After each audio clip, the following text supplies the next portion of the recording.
Also, if you have any issues and you need to step away, please turn off your screen so there's no unwanted issues on the screen. And while we're conducting this meeting, if you would like to have a think of what we could name the club, because that will come up in this meeting. So if you've got any good ideas at the appropriate time, please let us know if you have any ideas. And with that, I would like to hand over to our first item of agenda, which is table topics by Jenny Owens. Jenny Owens is a distinguished Toastmaster, has been for many years, was the previous Morton Division Director, and is the current District 69 Division Director of the Year. So with that, I'd like to hand over to Jenny Owens. Thank you, Jim, and hello, everybody. Jim, may I just ask, do we have a timer? Yes, that is me. Okay, thank you.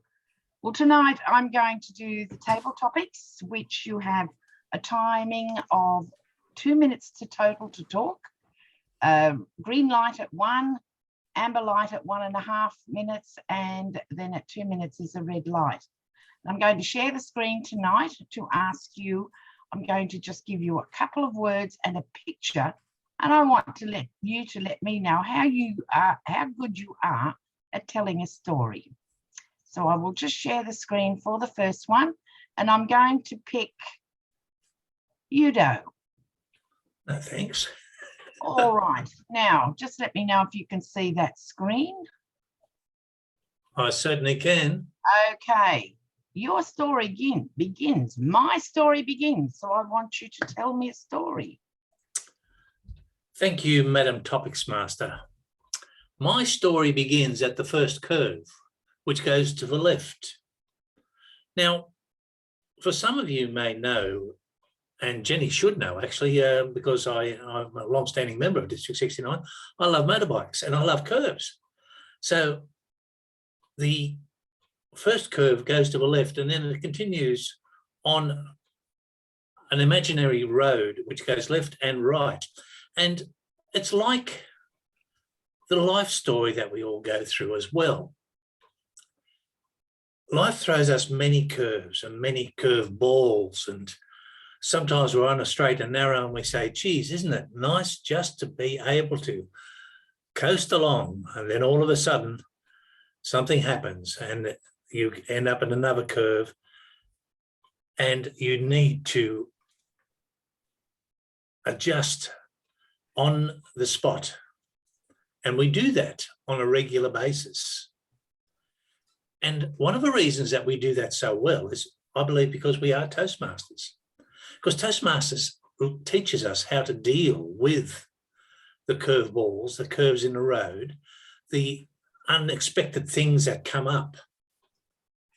And table topics is another way of honing those skills, because you get some weird and wonderful questions like the one that Jenny's just thrown at me. And you've got to talk about it for up to 2 minutes. And the more you talk, the more a deeper hole you can dig for yourself, but then you come back out again and you get back on the straight and narrow and you're looking forward to the next curve. And I hit it at 45 miles per hour, which to my reckoning is around about close on 75 kilometres per hour. Thank you, Jenny. Thank you, Udo. Yeah. Very, very good. All right, I'm going to share the screen once again. This time I'm going to select Katrin. Sorry, Katrin, I pronounced your name not correctly then. Katrin, I'm going to ask you to tell me about this particular picture. Can you see that on your screen? Yes, I sure can. Well, let me tell you a story how this picture happened. We had over for dinner, obviously before COVID all hit, some guests, and they brought the kittens. Now, we don't have kittens at home. I have no idea. I never had a kitten, so I had no idea how to deal with those little squirrely, fairy things running around in the living room. And sure and behold, there came this Well, how can we describe it? This other animal around, and with his teeth grabbing after the little kittens. Now, first they thought it was a game and they played around it and made fun of it. But then it became serious and the little kitten actually got stuck in the whale. Now, I must admit, some of the kids running around helped a little bit. So it was quite a surgery to get that kitten out of that whale again. And while afterwards everything relaxed and calmed down again, the kitten was still a little bit disturbed and didn't want to go in that corner of the living room again. So one purpose of the story was definitely, or the moral of the story was definitely, if you don't want to be caught, don't explore the dangerous corners of a living room. Thank you, Jen. Thank you, Catherine. Wonderful. All right. The next person that I'd like to select, I'm going to share once again. I think I'd like to pick Jan Vecchio.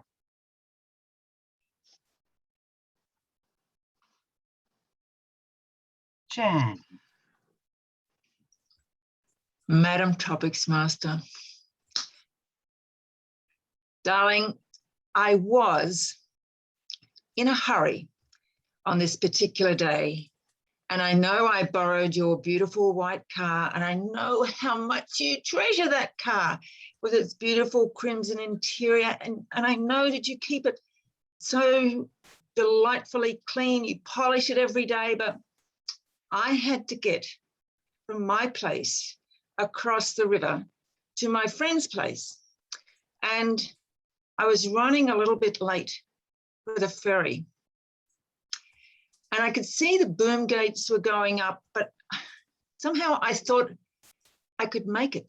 I honestly thought if I hit that accelerator really hard, I could get onto the ferry before it left the landing. I was close. That's I got the front wheels onto the ferry, and my back wheels seem to have gotten caught at the wharf and consequently stuck. In fact, sweetheart, I have to tell you that your car has kind of become a bridge between the wharf and the ferry. And I think people found it quite entertaining. Your car now is the most photographed car in all of Kingscliff because of the way that it's positioned. It's become a little bridge now from the wharf to the ferry. So I hope you're delighted with that. I'm sorry, darling. Madam Toastmaster, Topics Master. Thank you, Jan. Very, very good. Now, I believe I have time for one more. So I'm going to share my screen for one more time. Murray, I'm going to select you this time. I will just click to the next one.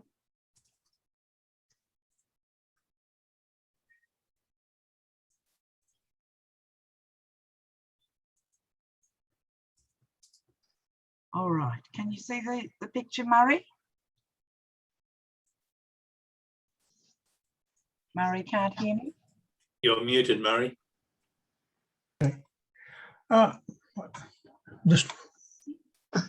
Just looking at it, yeah, now I see it. Just before New Zealand went into lockdown, total lockdown 5 weeks ago, there were a number of conferences and conventions planned. And one of the ones they had set up really, really well was for the National Association of Warlocks and Witches. And they'd arranged all the travel details, they'd arranged all the seatings, and they were still working on the catering.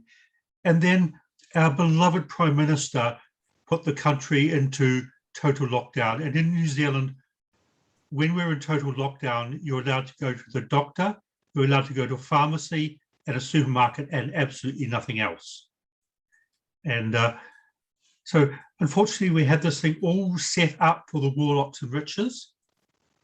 And they were trying all sorts of spells and all sorts of other ones to override our Prime Minister, but didn't work. And who knows when they will get together again, and who knows what the impact it will have on our society. Madam Topics Master. Thank you, Murray. Thank you, everybody, for participating in our table topics. I will hand back now to our Toastmaster, Jim. Thank you, Jim. Okay. So, go back to the video settings, background and filters, blue. Thank you, Jenny Owens, for an excellent table topic session. All about different ideas we can have in table topics. Next, I would like to introduce Jan Vecchio, who's currently in three divisions, and also most importantly is the co-sponsor of this club, as she had a similar idea to me for joining this club. And when she saw this club, she thought, why don't we join forces and make this the best parliamentarian and the first parliamentarian club in all of Australia. So with that, I'd like to hand over to Jan Vecchio, DTM, to conduct our panel discussion. Thanks. Mind blank. That's okay. Thanks. Thank you, Jim, for that welcome. We're having a panel discussion today to look at the different aspects of, or the differences that we may find with the different rules of order that are used in different districts. So I've invited Murray Coots along, who's from District 112 in New Zealand. We've got Bob Kirshner from District 90, who's a past district governor, and Sam Murray is a past district governor as well. And Bob is a past district director, and Udo Moerig is a past district director. Now, Udo is stepping in to try and understand a little bit about Robert's rules, and Bob will be focusing on Renton's rules. As you're aware, different districts have different rules of order for their parliamentary procedure, and in clubs we have that option as well, and you would know that from your bylaws if you've looked, and hopefully you've all looked at the bylaws for in your club's constitution. But under Article 13 in the district administrative bylaws, it does say that although Toastmasters International sets the rules of order as being Robert's rules, and they are the recognised authority on parliamentary procedure, a district may use something else if it is outside the jurisdiction where Robert's rules are used, which is basically North America. So outside North America, we have the option to choose what rules we like. So District 17 has actually opted to use Robert's rules. Districts 70, 90, 69 use Renton's. And I know in District 112 and District 72 in New Zealand, they are using Member Guide to Meeting. So it's actually called members' meetings. Members' meetings. Okay, thank you, Murray.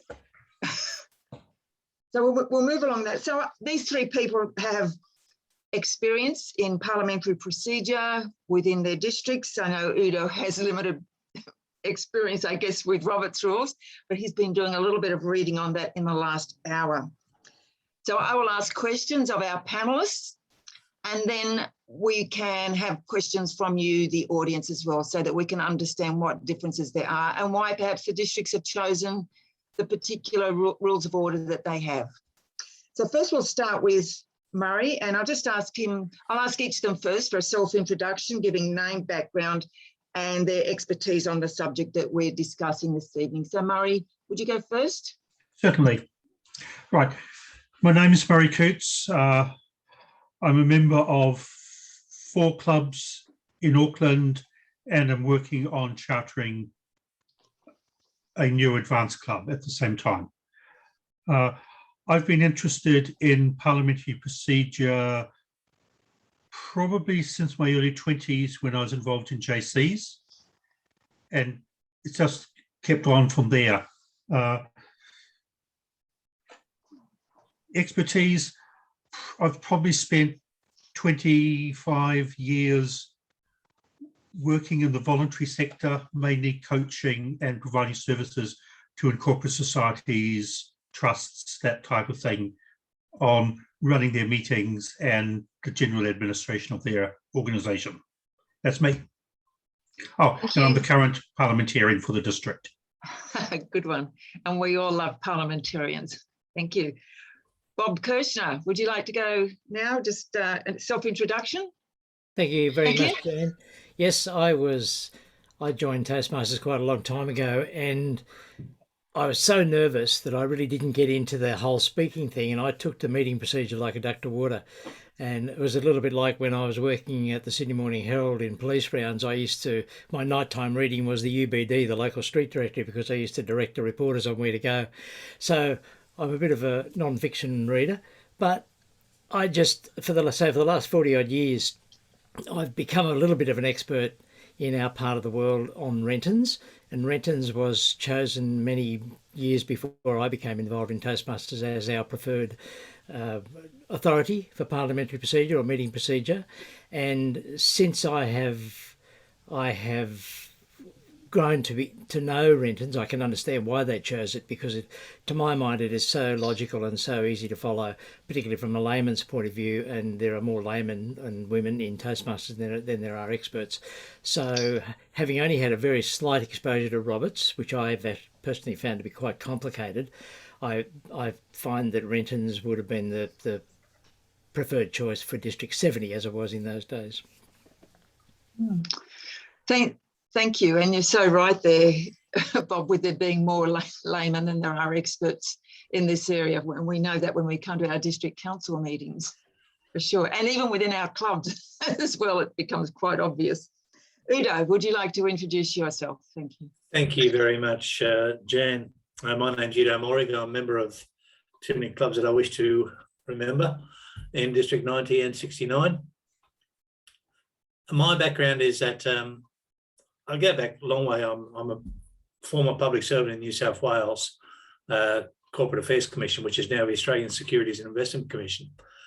I was in middle management there, and I had a lot of exposure because I was secretary to the commission, and we dealt with weekly meetings which lasted anything up to 3 hours, and I had to transcribe all of those into the correct format.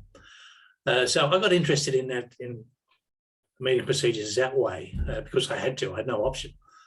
But then when I joined Toastmasters, I'd also experienced the number of frustrating times that I've been on a committee where no one knew where the hell that committee was going.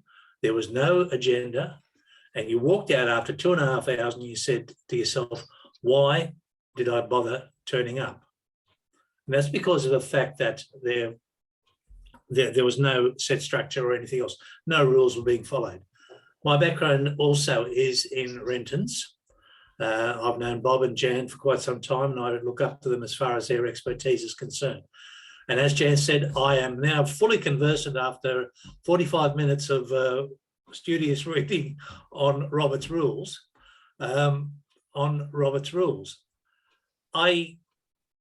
Just on a superficial view that I've had, I will challenge Bob to a certain extent on the complexity of it, because I believe that they are very, very close. There are some differences as far as motions and things like that's concerned, but we can discuss that as we go along. So that's my background. Thank you, Jen. Thank you, Udo. As from what I can see, when Robert Rules is something like 700 pages, as I understand, compared to Renton's, which may be about 200 pages, I see a big difference between, as an avid fiction reader, an epic novel and something that can be read in a matter of hours over a lunch break. So we'll now get on to the next question. And I did expose this to at least two of our panelists before this, not to you, Udo. I don't think you know these questions in advance. But nothing is, even though we're here to learn, there are no difficult questions that I will be asking tonight. I'm not putting anybody on the spot for any reason. So, Murray, what do you see as being the most important thing or what that you believe in about sorry, that you believe we need to know about parliamentary procedure? I think the most important thing from a New Zealand point of view anyway is when to use it. Now, what I mean by that is there's been a trend in a lot of clubs and societies outside of Toastmasters here in probably the last 5-6 years of moving towards making decisions by consensus. And when there is consensus, it works. When there is not consensus, then you definitely need parliamentary procedure to resolve the issue. Thank you. And Bob, your thoughts? I think the most important thing, let me just refer to that question again. Yes, the most important thing I believe we need to know about parliamentary procedure, well, particularly with Rentons, because that's the one I always use, and when I do education sessions on meeting procedure, it's obviously Rentons that I work with, is the fact that everything is based in a logic. Everything in the meeting procedure, as per Rentons, has a logic behind it, even though it might not seem like it to start with, because I think the biggest thing about meeting procedure that people are wary of is that they get concerned about its complexity. And I think that is one of the great things about Rentons, is that it really common sense language, simple, easy to use language that is easy to understand, but it can still seem a little bit difficult, a little bit complex. So I always emphasise that it's a logic, and I'm sure that's the case in all of the different types of procedure.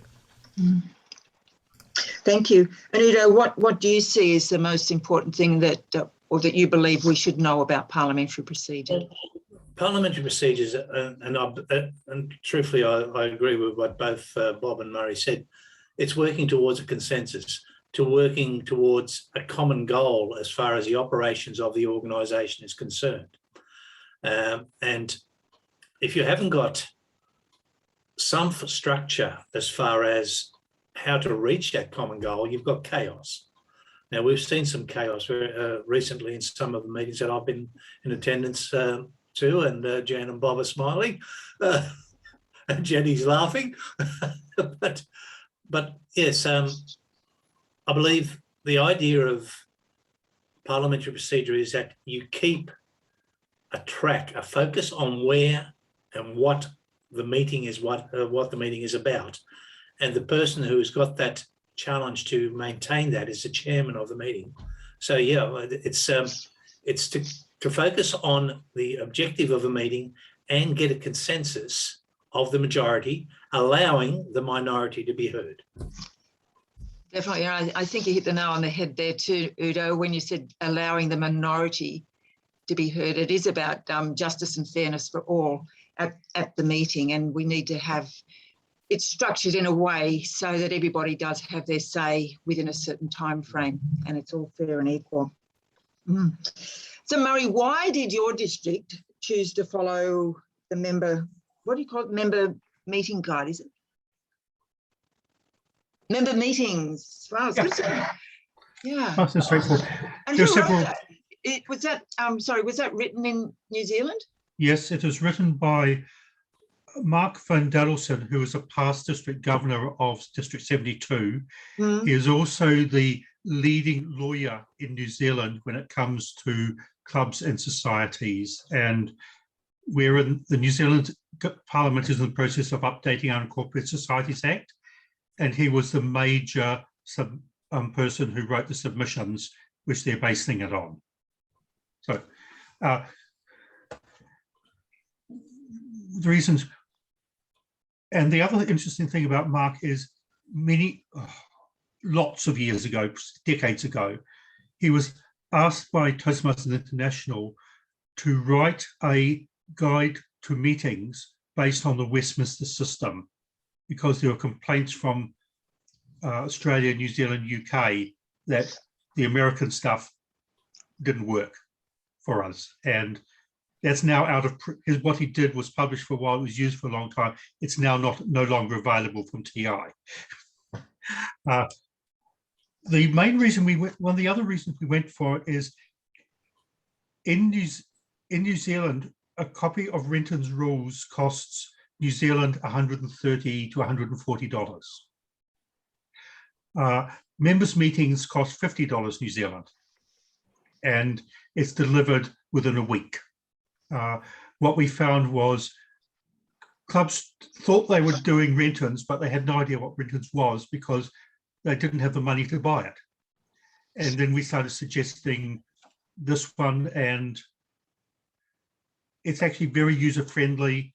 It is written, it's not written for chairpersons, it's written for members who attend a meeting, which is a slightly different approach. Yes, it is. Because most of the, like I think Renton's and Roberts are written for the chairperson, or from my perspective they are, but Bob and Udo might have something different to say. That's an interesting concept. Yeah. Yeah. Yeah. And the price, significant. Significant, yes. Mm. And you know, there's a few things developing in New Zealand from a cultural point of view, with different cultural influences coming into meetings and procedures and that type of thing. And he's covered it a little bit. That's the 3rd edition. We were hoping to have a 4th edition next year when our new Incorporated Societies Act was passed in 1908. We were hoping to get a new one passed this year, but COVID's interfered with the select committee process. Okay. Thank you for that information. And Bob, I'd like to hear from you. I know I was part of the committee when we were setting up the continuing motions for District 90, and I think we probably just said, let's use rentals. We didn't really have any discussion about any other options. The options weren't even raised. So what are your thoughts? The only option that we really knew about at that point was Roberts or Renton. And because we grew out of District 70 where we had been using rentals, we just decided to do that. And I think that was fair enough because that was what we were all comfortable with. But it'd be interesting to have a read of members' meetings. You can buy it, by the way, Murray. I just checked on the web. It's available for sale. Yes. And quite correct in relation to the price. Not only has it been awkward to get rentals, but it has been quite expensive. Having said that, when I bought my first rentals, I think it was about $60, but that was quite a while ago. And I have since discovered a few other authorities or books that are available, particularly by a fellow by the name of David Price. I don't know if anyone's heard of David, but he's got a couple of books out on meeting procedure, which would be interesting to have a look at some stage. But I would agree with what's been said about what those books are. They are really not books for general use. They are books for people who want to know everything about meeting procedure. Maybe not the members' meetings ones, but certainly Renton's and Roberts, that's what they are. They are the authority, and they give you the option to go back and to make rulings, basically, if you're in a parliamentarian position, for example. And in fact, I was going to mention, I don't want to steal Jen's thunder, but we've actually had a long-standing expert in meeting procedure in District 70 and now 90, Gary Wilson, who he and his wife, his late wife, developed a lot of information about meeting procedure in our districts, and Gary has just released a book, a very small book. We talked about Roberts being 700 pages, and that's one of my issues with Roberts, as Jan said, and Renton's 225, but this one of Gary's is 28 pages, and that's an ideal publication, I think, for general members. So they can flick through that almost in a 10-15 minutes and get a really, really good understanding of what meeting procedure is all about. So this has only just been released, and if anyone wants to get a copy of it, you can get it via the District 90 website. Go to District 90, d90toastmasters.org.au, click on supplies and shop. It's about the only thing that's actually available from the shop now, but it's only, and talking about price, $5. $5. So there's a good value there. So yeah, I think just to answer the actual question, Jan, I don't really know why we chose Renton's, but I guess it would be similar to what Murray said, in that we found that Roberts, which was the only other available opportunity when District 70 started all those years ago, wasn't relevant. So they found Renton's has been around for a long time, and it was Australian written for Australian usage and terminology, and so that's why we would have gone with it. Yeah, definitely. And that little booklet of that Gary has produced, $5 from Toastmaster Supplies Australia. It's a handy little pocket guide to have beside your desk when you are in club meetings or district council meetings. It's a great little guide. Udo, do you have anything to add about Robert's rules? How much it might cost even? You're on.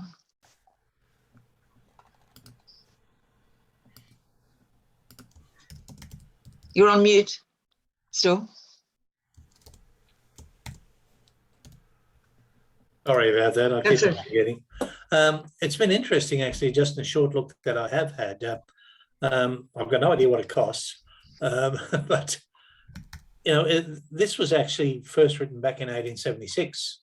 It's based on the running of the House of Representatives in the United States, and I agree with what Bob said. That Robert's Rules is a lot more complex and complicated. 1876, I should say, not 1786. But it also covers a lot of other things. It actually covers the bylaws, establishing bylaws and things like that. But what I've found when I've been to and sat in on TI business meetings, the actual procedures and everything else are fairly similar to Robert's Rules. And I believe that Murray would find a similar sort of thing as far as meeting procedures is concerned. They are similar as far as that's concerned. Sure, there's differences and variations as far as time limits, which Robert's Rules can actually implement as compared to what Renton's may not be able to implement. But in general, I think the whole idea behind Robert's, Renton's, and anything else out there is to get to the crux of the matter, get the decisions made, and to allow everybody to have a fair and equitable chance to speak. So that's my reading of. I must admit, I will be doing a little bit more research on Roberts, more than 15 minutes. So. Okay. All right. And just, Jim, does the green light mean I've got another 10 minutes or what's that? That is correct. You're on 20 minutes right now. Okay, all right. So we've got 10 minutes. So we'll need to be fairly quick on this. We'll just quickly go through it. Murray, do you see any, is there anything that you think you do differently under your member meetings rules compared with what might be happening under Robert's Rules, or that you may have noticed, say, at the Toastmasters International Convention when the business meetings conducted, or that you may have noticed when you have attended any district council meetings in Australia?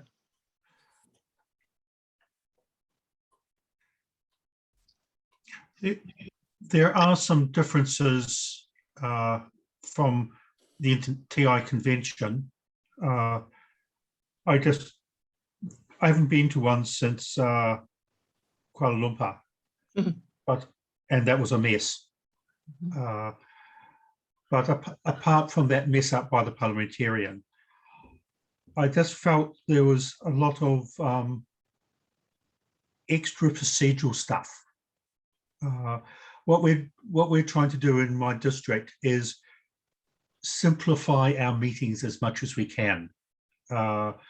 We've realized that our members, especially the younger ones, don't have the tolerance for the meetings people perhaps of my age had for years. And we've really looked at looking at everything in our procedures and the way we do things and say, why? And if we can't get consensus on a why, we either change it or get rid of it. Sounds reasonable. Yeah. I agree. And Bob, have you noticed any differences in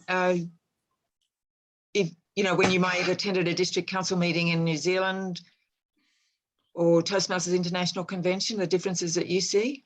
No, look, it's similar to Murray. I think the ones that I've been to about 4 conventions, and I've seen a couple of annual business meetings which weren't too bad, but I've seen one which was pretty atrocious. I'm not sure if that was KL or Washington, but quite bad. That's given me confidence in what we do ourselves, because I think we really do quite well at our local level. But it's a difficult thing to come to terms with, because you really have to have some sort of firm procedure, because in the end it all comes back to the common law. And as unlikely as it is that there would be any legal or situation involving suits or anything in our part of the world anyway, you have to realise that it does go back to there, and you have to do minutes properly, and you have to deal with business properly. Otherwise, it could be challengeable, and if it hasn't been done properly and it gets back to a judge somewhere, then they will just go to the law, and everything in Renton's and Roberts is certainly with reference to the law.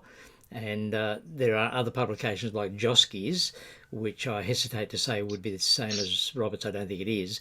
It's a meeting procedure book, but it's all about the law in relation to meeting procedure and less about meeting procedure. So I don't think you can actually do a lot. It's really just whatever processes you have. And apart from the common law aspect, the most important thing, obviously, is, as we know, is the rules of the organisation that you're involved with, and that comes into play too if it gets back to a common law situation. So there are some things that you can and can't do according to common law, but the organisation itself can say you can or can't do this. And if you do something against those rules, then basically you're doing the wrong thing. So that's the importance of meeting procedure. But I do agree with Murray, and I'd say I know in our district there are not many clubs that actually practice meeting procedure like they used to in the days when I first became involved. If I can make a comment on that, many years ago, when I was became Lieutenant Governor of Marketing, I had a look at what we put in our promotional material as a district, and quite high up there was learn parliamentary procedure. I did a survey and found out that probably about 15% of our clubs actually did do it. So we took it out of the publicity material. Yeah. It's something that's learning parliamentary procedure is in the club constitution, I think in the first paragraph almost on the front page. And most clubs just seem to ignore that altogether. Udo, have you got some comments in this area, the differences that you would be seeing? Yeah, the differences which I see, and it's fairly superficial, but I see it as far as emotions is concerned, and the way that motions are handled. Motions under Robert's rules, there's a lot more different types of motions that you can actually have as compared to Renton's. I totally agree with the fact that there's a dire lack of education in Toastmasters everywhere as far as parliamentary procedures and the need for parliamentary procedures is concerned. The way that I see parliamentary procedures is that as long as you're within the law, if it meets the objective of what the meeting is there for, it's correct. To me, I don't see Robert's rules, Renton's or Murray's meeting procedures as being the definitive, you have to do this. My understanding of all of those is that they are a guide to meeting procedures and a guide only. Okay. And if you get to the same result at the end, no matter which one you use, that is success. But you need some parliamentary procedures and rules to ensure that the meeting doesn't go into a free-for-all like the streets of Melbourne have been for the last 3 days. You basically got to have those and have a chairman or a position which this is it. I wanted to toss a question, if I may. Sure. Why is it important to teach parliamentary procedure within Toastmasters? Now, first answer is that it should help the meetings within Toastmasters work more effectively. But as people say, people don't join Toastmasters to do well in meeting procedure at Toastmasters. If they get the skills for meeting procedure, it's for them to use it outside of Toastmasters. That's correct. And that's where I think we're letting the rest of society down a bit. Yeah. Exactly, Totally Murray. The skills that we learn in Toastmasters in anything, even with evaluations, learning how to give positive and effective feedback are skills that we need to be using outside Toastmasters. And certainly the business meeting skills that we learn in Toastmasters are not just for Toastmasters. We need to use those skills outside Toastmasters in our body corporate meetings, in our P&C or P&F meetings, with the schools in any communities that we belong to. It's important to know and understand how to run a meeting, because quite often those meetings they're an absolute shambles. People don't know what they're doing. They don't even produce an agenda for starters. And that's one of the first things that we do learn in Toastmasters. The whole meeting agenda is a great skill to learn how to do. Taking the minutes, there's so many skills there to take outside. But there are differences in the terminology for Robert's rules. I noticed that there's the incidental motion instead of what we would call a procedural motion. So there's, and I make the motion, or so they use the terminology is a little bit different from what we use in Renton's. Yeah. We probably won't have any time now for questions because I've got the amber and I know the red's going to flash up very, very quickly. But I'd like to thank our three panelists for coming on, from Murray and Bob and Udo at such short notice for Udo, and to understand why each district is using a different set of rules to guide their parliamentary procedure within their district council meetings and within their clubs. And to know, in fact, that we can buy the member meetings for about $50, which is great. Renton's, I heard that you cannot buy a copy of that anymore. Mr. Renton passed away some time ago, and I think there's just nothing there. Anyone who's got a copy of Renton's has got like an ingot of gold. I think you can still get it, but it's pretty rare. It's pretty rare, yeah. And so if there are any questions from any members of the audience that you did have for our panelists, please put them into the chat, and then I can get back to you on those. I can ask our panelists and we'll get back to you for sure if you've got those questions. So just put that into the chat. So thank you, Murray, thank you, Bob, and thank you, Udo, for being here. And I hope everybody has learned something about the differences in the different rules of order. Thank you. Back to you, Jim. And Jim, can I just show you something? I see you're doing the clapping like this. What we've started to do is that, because in New Zealand Sign Language, that is clapping. Yeah. Yeah, we do it too. Yeah. Thank you.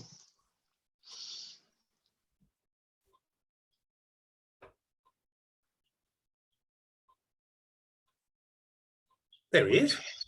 He's on mute. Thank you for an excellent session on the three different types of meeting structures, members meetings, Renton's, and Robert's rules.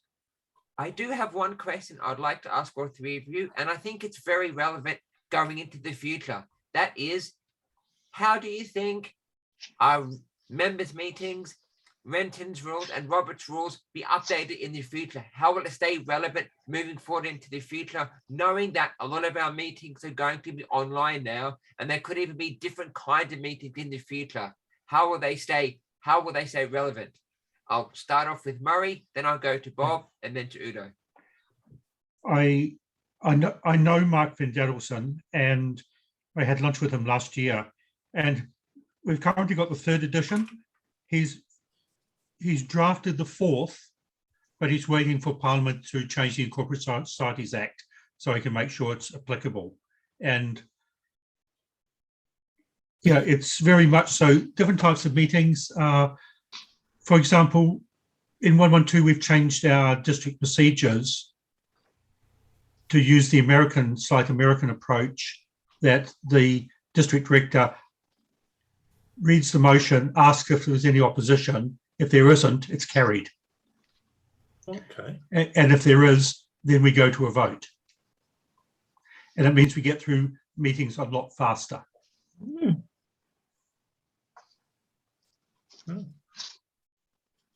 Thank you very much. Bob?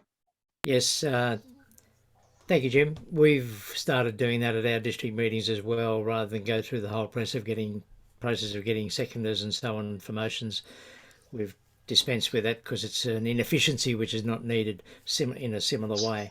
But I think in terms of what we do going forward, I think everyone is waiting for someone to take up Nick Renton's baton and to update the book. Unlike New Zealand, our corporate law was updated in 2000, so we're not really waiting on anything like that. Although, as you say, undoubtedly, as you said, Jim, undoubtedly there may be some change considerations with the new emphasis on online. I can't really think of anything off the top of the head, but it's possible, and things do change anyway as we progress, so it will need to be revised going forward. And if it isn't, then that may well be a challenge for our district to consider what we do. And it may well be that we look at members' meetings or go to one of the David Price books or whatever that can be dynamic in its content. Thank you. And Udo? My understanding is that Robert's rules is not dependent upon one individual. I believe it's actually a state legislature, or the Commonwealth of the United States actually looks after the update is concerned. And that's where it's different to the New Zealand and the Renton's parliamentary procedures, in that it's specific to or beholden upon the individual to update it. So that's where it is different, as I see it. I believe that TI especially, and is following the evolvement of online meetings using Robert's rules, because of the fact that the very fact is that the updates are being done on a country basis, a congressional basis. The rules are being followed in Congress and are being updated on that sort of a basis. So that, to me, I think is, to me, it's logical that a set of rules, as far as meetings are concerned, should be dictated by the country or the organisation which runs meetings in that country. We work on a Westminster system in Australia. Robert's rules is not based on the Westminster system; it's based on the National Congress. So yeah, but I really do believe that Robert's rules is a step ahead in that, because of the fact that it's not beholden upon one individual to do the updates. Thank you very much to all three of you. And I would also like to thank Jenny for giving quite a lot of details in the chat box of where to buy Robert's Rules, the different versions of that book. And there's also a concise abridged, I think it is, shortened version as well, which is easier reading. And also thank Bob for the chairman's booklet and the other details of other books you can buy, as well as how to get members' meetings. With that, I'd like to move on to our next part of the evening, which is a mock parliamentary business session run by Udo. Thank you very much, Mr. Toastmaster. Now, the idea of this was that we would go through a basic Club Executive Committee meeting as the way that we run it in District 69, District 90. They're basically exactly the same as the way we run them. I'm a split personality. I live on the border. I've got District 69 there and on District 90 there. I've been a director in District 60 and District 90, but not in 69. You'd be very split at the moment. I'm very split at the moment. So what I'm not sure whether Jim sent out the minutes of the last meeting or the proposed meeting that I'll be working off. And it's really basically just to follow the structure as to how we do it. I want feedback from you people as to what I'm doing right and what I'm doing wrong. Mind you, I'm doing a lot of things wrong. And that's part and parcel of what it's all about, because I want you to think about what I'm doing as far as the Club Executive Committee meeting is concerned and what I should be doing. Now, the first thing that I will say is welcome to our Club Executive Committee meeting of the Parliamentary Club. And I note that we have present at this meeting Jim Fazl, Murray Coots from District 112, Jane Vecchio from 3 districts, Jenny Owens from 69, Bob Kirshner from 90, Catherine Wigner from District 90, Gregory O'Leary from District 90, and Austin McCallery from District 90, plus myself, Udo Moerig from District 90 and District 69. Do we have any apologies? No apologies. Thank you very much. Do we have a quorum? Austin says we have a quorum. Thank you, Austin. Austin is now the stand-in Sergeant at Arms, and thank you, Austin. So we have a quorum. So any matters that are decided at this meeting are considered passed and ratified. I would ask that our sponsor, well, just to name who is associated with this club, the opening of this club is under the auspices of our sponsors, who are Jim Fazl and Jan Vecchio.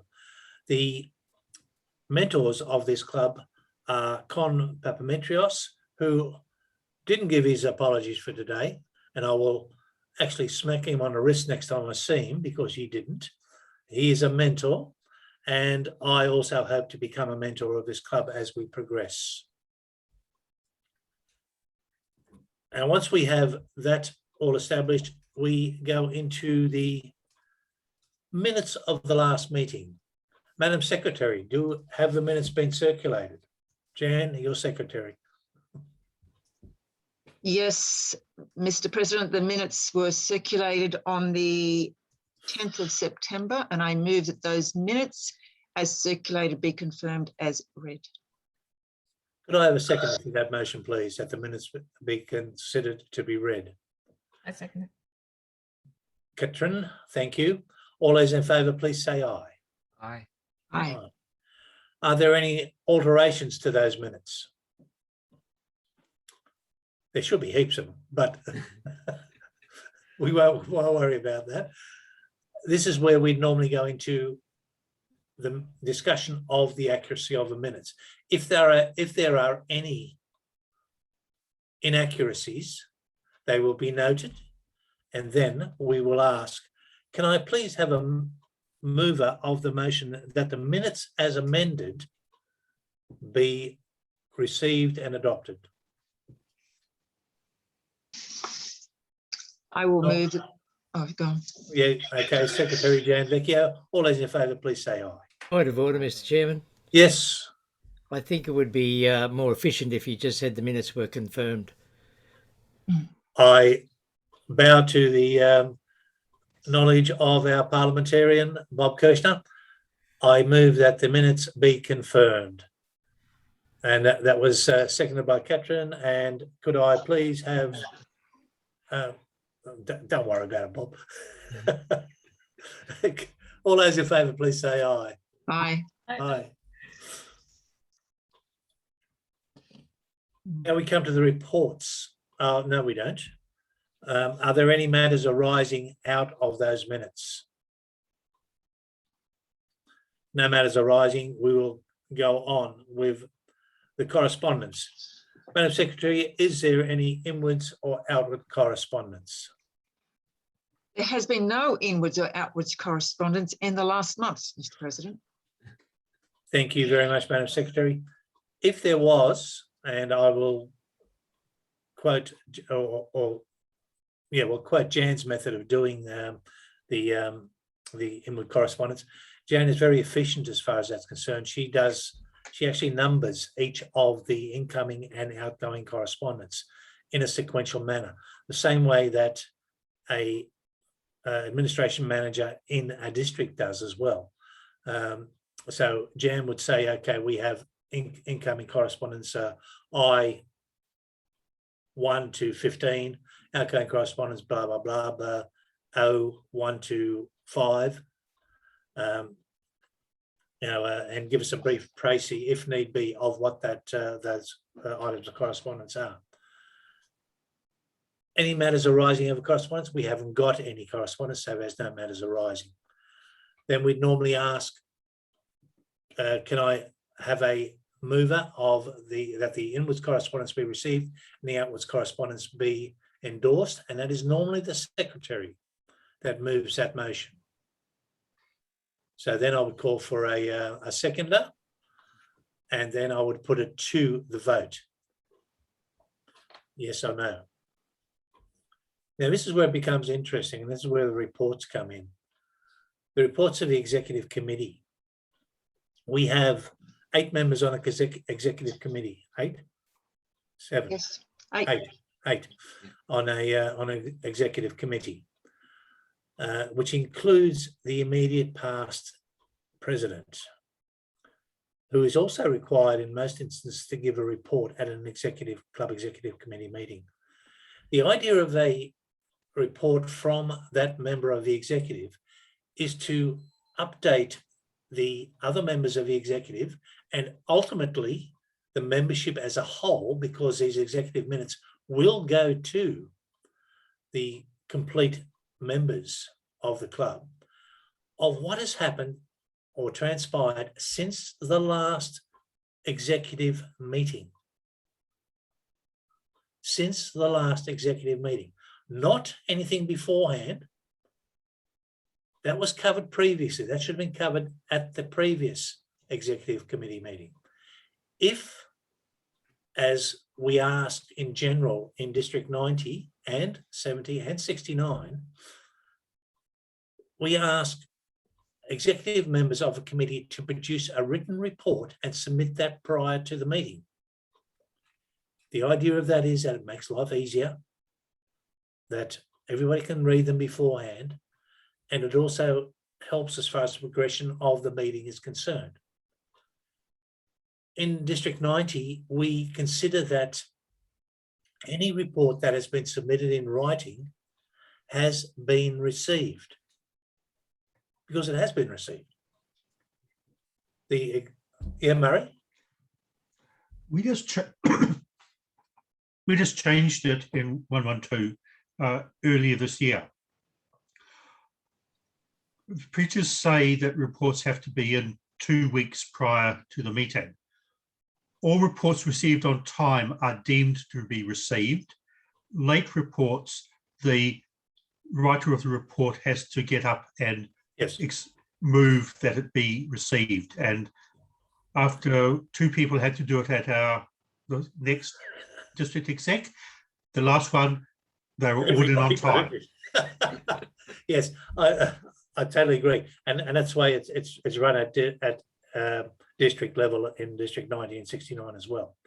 If you don't have it in on time, you get a blank sheet and you have to present it verbally at the DEC or the district council meeting. Not nice. And then we actually have a little debate on whether we receive it or not, just to embarrass the person more.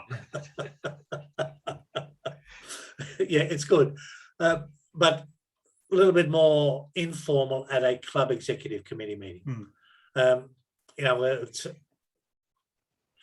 We're trying to get them into the habit of doing it, and believe me, I'm one of the worst offenders in that. I'm on the executive of only about 3 clubs at the moment, thank God. I was on the executive of 7 clubs last year, and I got lost. But the idea is that we make it simpler. We get them to present them, just classify them as being received, and then we go on to any matters arising from that report, or and then we don't move the report as being accepted until the end. except for the Treasurer's report. Anything to do with finance has to be standalone as far as we're concerned. So the President's report, the VPE, VPM, VPPR, Secretary, SAA, and past immediate past President, they can all be presented or received or classified as being received and adopted in one go. But the Treasurer's report stands alone because it deals with money. If I can comment, I always recommend that the Treasurer's report is the very first report. Yeah. For the simple reason, if anybody comes up with a bright idea later on, they know whether we can afford it. Yeah, but that's true. And clubs do it in different ways. But yeah, in general, what have I got here? I've got it from SAA, Treasurer, Secretary, etc., etc. But yes, and it's just a format as far as recording the minutes are concerned. But yes, I agree with you. In most instances, and a district, it tends to be that the Treasurer's report or the Finance Manager's report is one of the first ones to come up. So If I could just make a point, Udo. Yeah, Bob. I've had this discussion with various parliamentarian types in this part of the world for a while, and I've lost every time. But my very strong feeling about this is that when you have anything that comes to a meeting, particularly a report, it is only to be received and noted in the minutes. Only should it be adopted if there's a call for a course of action.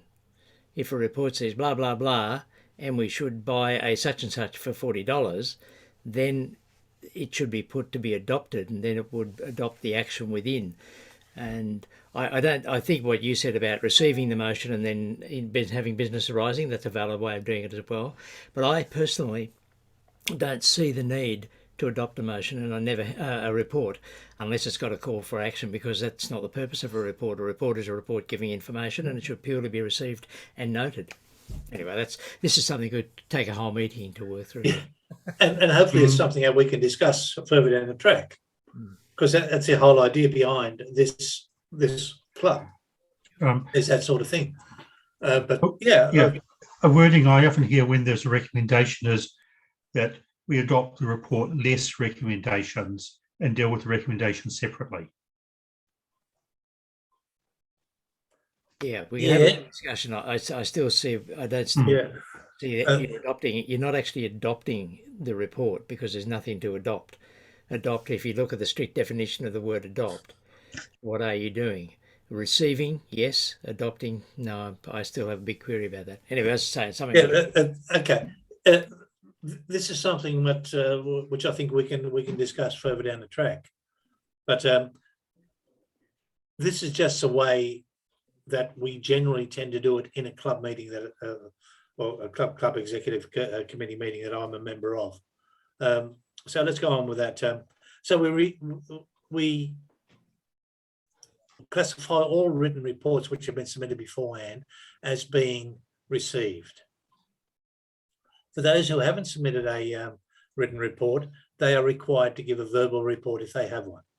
And that verbal report is then received and adopted. So, yeah, and that's basically those the reports. Any matters arising out of those reports, we discuss those. If they are substantive things, what happens in most occasions is that we defer that to general business for discussion in general business.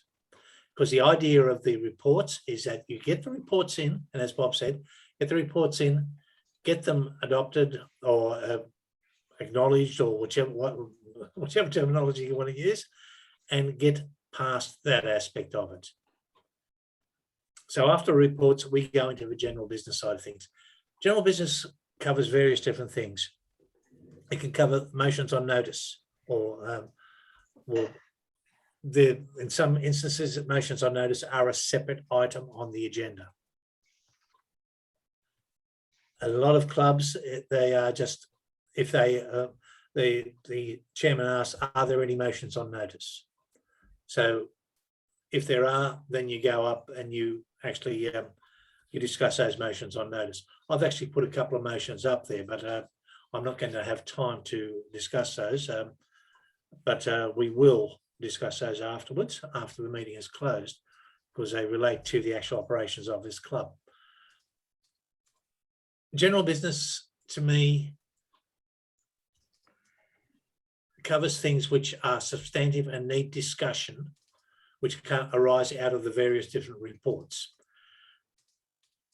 Sometimes this is where the meeting really goes haywire, because people want to push their barrow. And this is where it's essential that a chairman is on the ball as far as that's concerned. People who wish to push their barrow, if it's not germane to what this meeting is about, if they're trying to introduce other things which means it's got nothing to do with this meeting, the chairman of that meeting has got the right to say, cut. This is not pertinent to what we're discussing. Raise it elsewhere, or send something to me as the chairman, or to a trio, or to the executive. So there are things which cannot be done in general business. If it's intricate, involved, and things like that, you cannot make a decision on the spur of a moment. So it's best to defer those to the next meeting or to a special meeting. If I can make a comment on that. Yep. At club level, of course, anything which is proposed to change the addendum of standard club options did have to give a notice of motion at the previous club meeting. So normally the chair would rule it out of order if somebody raised it and then asked them to do it as a notice of motion rather than a notice on motion. Yep, thanks. Jenny? Just wanted to ask, if somebody brings up something like that and you're saying that it's not suitable for that particular time, but can the chairman not just say that you will make a ruling of the action that needs to be taken on that and then present it at the next meeting? Yes. Yeah. Placed onto the agenda. Yeah. Yeah, basically you're deferring that, that you're asking for them to provide you with the information so that it can be discussed at the next meeting. Yeah. Nice. Now, Robert did it very well in District 69. He ran that meeting extremely well. Yeah, basically he cut, which is what it's about. You need a strong chairman, but in a club situation, we're learning, and any chairman who takes on the role in a club situation needs to be encouraged. Because this is where it all comes out. Point of order. Point of order, Mr. Chair. Can we, I move a motion that we extend the business meeting for 5 minutes to include, say, 5 to 10 minutes to include the rest of your session and the two motions. Thank you very much. That's a procedural motion. All those in favour, please say aye. Aye. Aye. Okay. Thank you, Jim. So, Didn't you forget something? what's that? All those against? All those against. Oh, Murray, please. Yes. Yeah, and really, that happens quite a lot. You get tied up in the in the procedures and everything else. That you forget to ask all those in favour, and B, you forget to ask all those against. And we saw that happen on the weekend, last weekend. But yeah, all right. Now we do have a couple of motions on notice, motions that I put forward, and one of those motions is that the sponsors of this club, the Parliamentary Club, Procedures Club, complete and lodge the application to organise a Toastmasters Club without delay. Now, that is a motion which I've put forward. Now, I can't move that motion as chairman. I'll move it. Moved by Bob Kirshner. Could I have a seconder for that motion, please? I will second that motion. Jan Vecchio, seconded. Is there any discussion on that motion? Do we have someone who wishes to speak for that motion? Bob, would you like to speak to it, or would you like to reserve your right?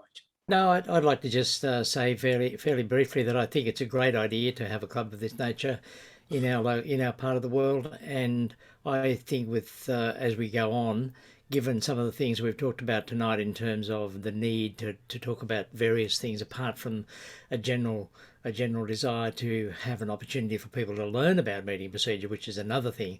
I know in one of my local clubs, for example, there are a couple of people who would probably consider coming along, even joining, because they want to learn more about meeting procedure and they don't get that opportunity in their local club, apart from the occasional 10-minute business session once every 3 months.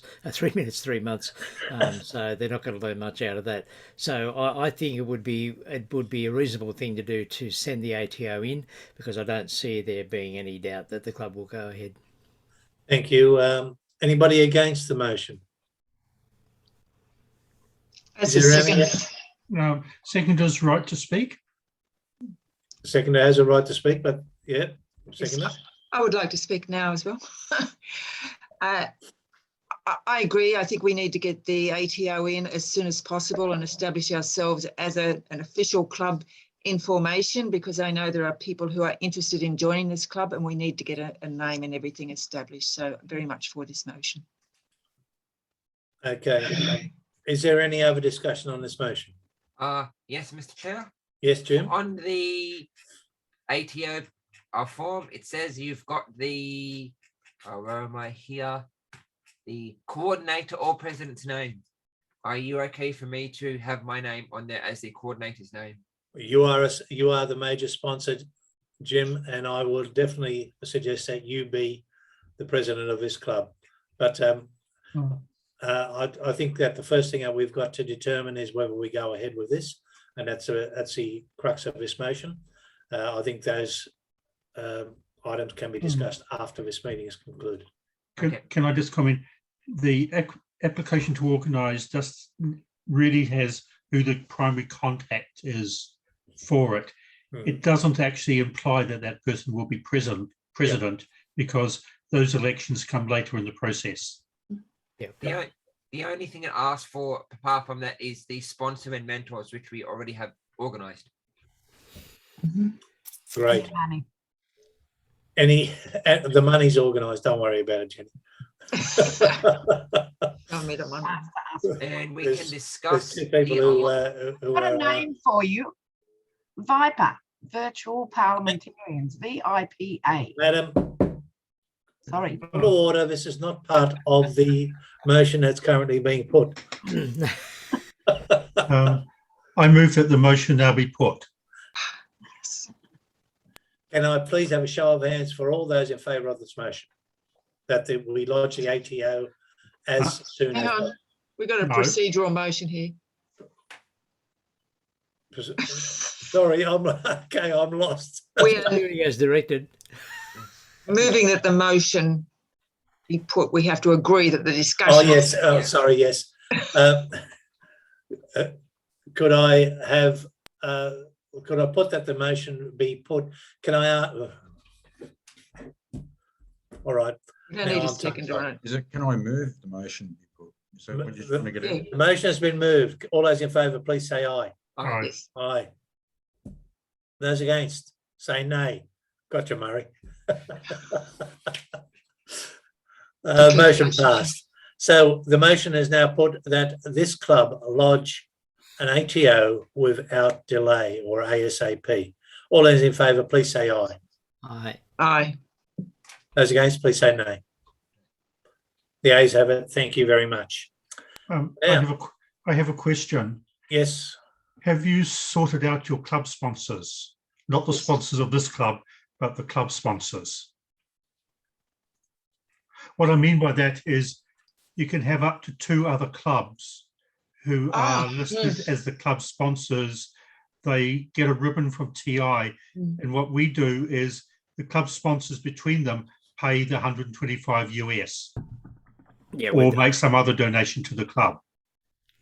So you go to the rich clubs in your area. Oh, we're going through the rich people on the screen at the moment. are there any obvious clubs who are We- behind it, I We suppose? could have, we'll think about that. Yeah.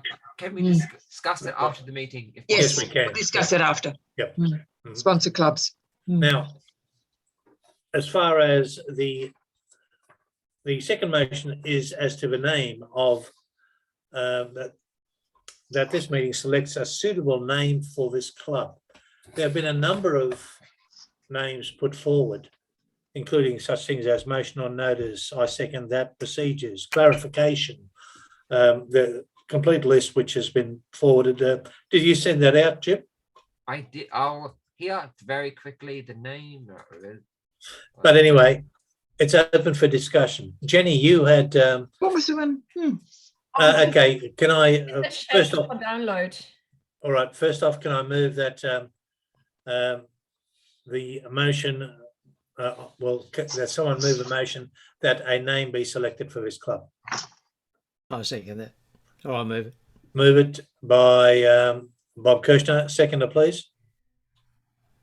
Yeah, I will. Jim Any Fazl. discussion? So Jim, do you, would you like to speak to that motion or would you like to reserve your right? I will reserve my right. Thank you. Thank you very A much. point of order. I've heard that reserving your right, you are, some people say you're supposed to ask, some people say you're not supposed to ask. It's up to the seconder to reserve their right or not. How does that work? I ask. Thank you. I will reserve my right. Thank you. Thank you. All right, Jenny, you had, is there any discussion on the motion? Jenny Owens. I was just looking at this signage that's sitting right dead centre in my screen, which says virtual parliamentarians. And you were thinking of names, and I had a look at your sheet and I thought, yeah, some there. And then I was thinking of Viper, which is VIPA. Point of order, if I may. Yes. My understanding of the motion is that the motion is to adopt a name. The motion is not about what name will be adopted. That's true. Did I say adopt? Did I? We'll select a suitable name, but The thing, I don't think you actually needed to put a motion that we proceed to adopt a name. Okay. I would Okay. suggest that you actually open the discussion on what the name should be, and then a motion may come out of it. Okay. I stand corrected. So I open up a discussion on what the name of this club should be. And Jenny has said Viper. Viper, would you like to expand on that acronym? Thanks, Jenny. Well, basically Viper, which is taking virtual parliamentarians, the first two letters of each of those words. You could call it Viper. You know, we have hot Toastmasters, which is basically hour of talking, but of course we're hot anyway. So that's how the name has come about from that, which is predominantly table topics that they've been doing. So I was just looking at your signage there then, and the suggestion is Viper Toastmasters, which is virtual parliamentarians. I like that. Yeah. Yeah. Yeah. Oh, yes. There's a point of order from Oh, sorry. Jim Fazl. Sorry. Jim. Just my idea, but I'm open to. Sorry, Jim. What is your point of order? My point of order is that the club be called Point of Order Parliamentarian. Oh, okay. Point of order. Right. Okay. That sounds like poo. That's what Yeah, it is. That's what Jan said as well. Jenny has an idea as well. In the chat. Bob? I actually don't mind the one on the list at the bottom, ultra-virus. I think that's quite good. But I in many ways, I like something simple it like too. online parliamentarians or parliamentarians online, because it just says what it is. And if we're looking at attracting people from the point of view of learning about parliamentary procedure, then that might have more impact. I'm not obsessed one way or the other. I'm just putting it out there to make a suggestion. I just also, I noticed that most clubs of this nature do have parliamentarian in the name, and I wonder if that trips a few people up sometimes, and we may consider meeting rather than meeting procedure rather than parliamentary procedure, just as a thought. Yes, I would have thought the idea of it is to learn how to run a meeting. If you're getting tied up in parliamentary procedure and things like that, you've got to try and keep it simple so that people can understand what people are trying to do. Because looking at it right now, we seem to be getting bogged down in all sorts of bureaucratic stuff. And are we learning to run a meeting? No. A suggestion, if I may. Yeah. What about meetings magic? Meetings magic, yep. Or something along those meetings. You put meetings up really up front. Yep. But it's something, then the next word is something which is about having great meetings. Yeah. Which is really what parliamentary practice is. One thing Jenny said, put in the chat, was something like Australian parliamentarians, but how I see the issue with that is, at the moment, we have people from outside Australia who might be very interested in that. Say someone from New Zealand wants to learn about members meetings, but more about how to run a good business session in their club, and then they can, within their own club, their own district, take what they've learned here and modify it to members meetings. Okay.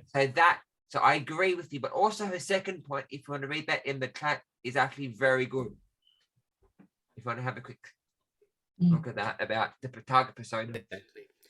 Just along Murray's line, maybe something like meeting masters. I like that too. That's good. Yeah, I like that too. All right. Something that includes the word meeting. I'd like in to it. call this that's this the discussion name of to it. order, please. We have discussed this. I believe this is something which needs to be discussed further by the sponsors and the Sorry, By the mover and the sponsor. I'm just trying to remember something. Yeah. Do you have to put the club name on the application to organise? I think you do, don't you? I think you could have a working title. I'm not sure about that. You'd have to check. Well, Yeah. But it doesn't really matter which way we go. Even if we put a name on there, we can always change the name afterwards. Yeah.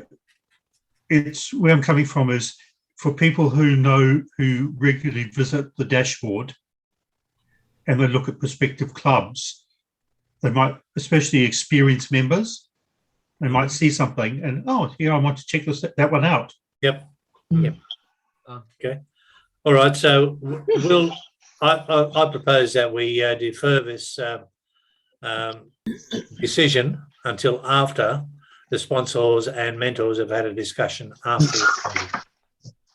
And it wouldn't actually hurt if we delayed the ATO until we had a name. That's Yep.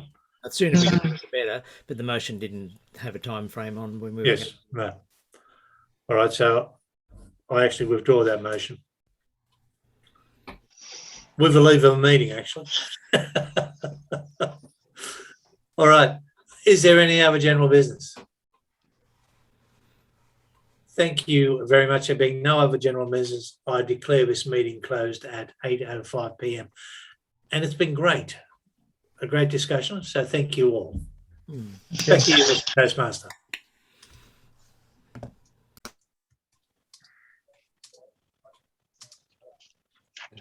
We haven't heard anything from Jenny.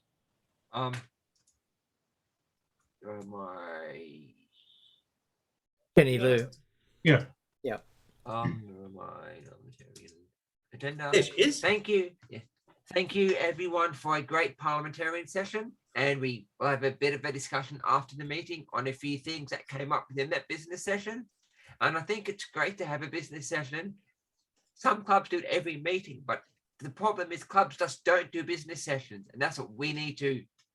It's been a whole year, and what's a business session? So with that, next we have some general feedback by everyone in the club or in the peer. So if anyone would like to speak up about what they felt about this demonstration meeting, any commendations, recommendations, any ideas for moving forward, the floor is yours. Catherine? Question. Yeah, I've got a question to Udo. You started, if I remember correctly, with the apologies, like after the greeting, Yep. then asked for the quorum. Wouldn't the quorum come first? Yeah, to quorum actually- should come first. Yes. Yeah. As I said, there's a lot of things that were wrong in what I did. I did it very quick, and I was hoping that Colin McFarlane was actually going to be on tonight because I wanted Colin to pick me up on all the things that I'd done wrong. I did a lot of things. I wasn't sure if I can interrupt in between. Oh, yeah. Well, that's a whole thing. Procedural motions override anything. So if I did something wrong, you can raise a procedural motion, point of order. Okay. Point of order. And that requires me or the chairman to stop and listen to your point of order. And if I'm incorrect, I need to correct that. So, yeah. Okay. Good point. Do we have any other feedback about the meeting today? Sorry. Jenny's been present all the way through and hasn't said a word. And I'd be very interested in hearing from her. Yes.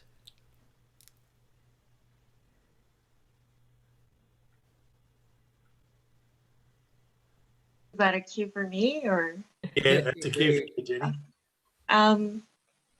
Thanks so much for having me. And also I really appreciate Udo stepping up for the Robert's Rules, in part because I'm actually new to parliamentary procedure, even though I chartered a club. If you notice, the 6 parliamentarian clubs that I know of around the world, they're all led by past district directors or parliamentarians. I am neither. Nobody wanted to step up for the role of president when we chartered. And as a sponsor, I can't sponsor a club without a president, secretary, and a VP. So I stepped up, but that doesn't mean I know parliamentary procedure, and I highly recommend whoever is president to have that, even if it's not a requirement, because usually people of that caliber have the relationships to resolve and reconcile the diverse views that will happen when you start getting into these discussions until everyone is aligned on how to have an effective meeting. And so without that relationship and that credibility, and then plus the understanding of the dynamics between Toastmasters governing docs, which supersedes World Headquarter protocols, which supersedes district or club bylaws, which supersede your parliamentary authority, whether it's Renton's member meetings or Robert's Rules, that can get a little confusing. And so most people in this digital age don't read any of that, the younger generation at least. And then you have to be detail oriented with a good memory. And then also, do you enforce that? How strictly, without understanding the spirit behind and the intent behind the rules. So I thought today was really interesting on the panel to compare the 3 perspectives. And I definitely don't think I was qualified for it, in part because I've been a Toastmaster since 2017. So I haven't been to any international convention except online and not at the business meeting level to see those differences. And because I'm an American, I was trying to tell Jan, like, we have no choice, right? Unlike you guys, you do have a choice of what parliamentary authority. For us, our default is, like Toastmaster says, Robert's Rules. Our local governments say Robert's Rules. In New York, my 2 districts are Robert's Rules. So I don't really get much exposure to other parliamentary authorities. And I learned of Renton's Guide when I spoke to Jan 2 years ago when she was interviewing for international director. So I don't think I could have filled in that perspective. So I think the panelists had a much better viewpoint to share that. I think that the other key is the clubs that are that are forming that I've encountered, and that's not many. I've only encountered like 2 or 3. They're usually starting because the minority voice hasn't been heard. Because usually throughout the district council meetings, it's not their fault. You have a jam-packed conference day, and then you have 1 hour to complete all your district council business. And so everything just gets steamrolled through. And so sometimes you can't hear the minority voice, especially if you don't already know how to have an effective meeting, when to interject, or if the motions weren't submitted early, and then you don't know how to defer to a committee. So it just never gets heard, and people feel like without being heard, you can't have the diverse perspectives of the problem to have a holistic solution. And so I think it was great that you guys were exploring not only different perspectives of parliamentary authorities, and that came up for our club, is like, what happens when we finish reading Robert's rules? Then what? So in our addendum, I mentioned last time, we actually included Renton's guide because Jan mentioned it. And we also include other parliamentary authorities that were focused on consensus, because some people are not satisfied with Robert's rules because it isn't fully consensus. It strives towards it, but it's not 100% consensus, right? And so there's different decision-making best practices and frameworks that might be of interest to our global leaders in a global economy. To Jim's point, like your club may attract people from all parts of the world. So you may not want to limit it to Australia, or you could with the Australian flair. I was thinking Australian flair because Australians are like top 10 happiest countries, and you have a very distinctive culture, language, accent, you name it.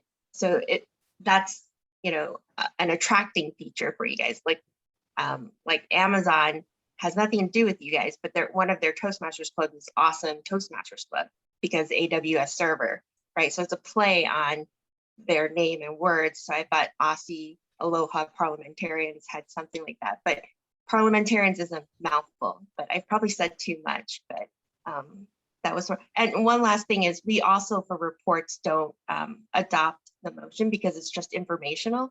There's no actionable part. And then if it's a committee, usually the committee has already decided something or whatever, a recommendation. So there's no need for nominating or seconding because you already have more than one person on that group. So yeah, so those are some of the minor things I noticed. But other than that, thanks for having me. And I apologize, it's 4:30 a.m. here, so I'm not fully awake either. Thank you for very much. being here. Thank you very much, Denny. And just on your comment with Amazon, I'm one of the club sponsors for the Amazon Brisbane Club. We just started a couple of years ago. So Amazon AWS does have a club in Brisbane. In our We part of should the world. talk. We should talk because I'm the coach for Amazon Leadership Lab in Sunnyvale, and they've been trying to collaborate with their Amazon campuses around the world. Because we had Richard Peck as the speaker for a keynote at the in June, right? So it'd be great if you want to. Do we have any other feedback? No. Catherine, what do you think? I like the idea, but unfortunately at the moment I can't commit to another club, but I would love to pop in from time to time. It's quite interesting. I think I shared it with someone. We had last Monday at our normal Toastmasters meeting, we had a Parliamentarian procedure, like I gave an educational, and afterwards we started, or we tried our first debate, like an official debate. We had two teams and we discussed the topic and to follow the rules. It was quite interesting, and I was reading up a little bit on the Rentons, the one where like I think it's the Rentons, and it was interesting to learn. I'm also the president of my professional association for Australia at the moment, and we have some big motions coming up in October at our conference of our annual general meeting, and that kept me actually interested to learn more, to really be sure that I follow the rules to get these motions over the line. Because it will change the pathway of our profession. So that's why I got stuck my teeth in there to say, okay, I have to get this right. So I have to learn things. So yeah, I'm definitely interested, but at the moment I can't commit to a second club. I've got a question. How often do you project the club meeting? Is it weekly, fortnightly, monthly, quarterly? Once a month. Once a month. And it would be on a Thursday? My my feeling for that would be I was going to defer the point about where to from here to after the meeting. And Okay. after the meeting, we can discuss that, because Thursday was just for the demonstration meetings, and then we will decide as a club what best suits all of us. Same Okay. as with the name, a democratic consensus, what best suits us all is what we will choose. Okay, I've got just 2 points. First of all, when this club meets will determine whether I can be part of it or not, because of, as I say, I'm a member of I hold office in a number of clubs. The second one is something which you might look at down the track a little bit, is how the physical setup of a meeting impacts the meeting. And I'll give you an example. There was a club who would normally, their meetings were theatre style, and somebody who came in as acting sergeant at arms set it up like the House of Representatives, with chairs facing each other. That was an incredibly messy meeting with heaps of disagreements. So it would be an interesting conversation of how the physical environment impacts the meeting.